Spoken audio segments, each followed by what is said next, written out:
Hey guys, in this video I will show you how you can add music to your Wix website.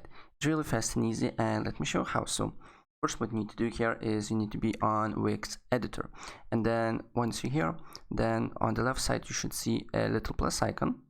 Press on it, and then you should look for music. So as you can see here, there is video and music, or you can basically look for search and just write music.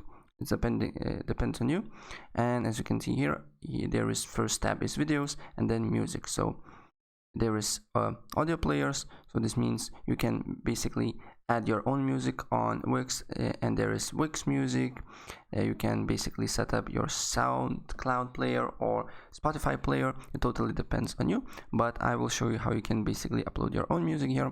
So as you can see here, there is audio player, so select one audio player and then press on settings here, and then as you can see here, you can choose the image, you can upload track, you can give it artist name, track name, and it can be played once or on loop, and select whatever you want. And but of course first you need to upload your track, and that's pretty much it what you need to do here. So if I help you out, please press like button and subscribe for more. Take care.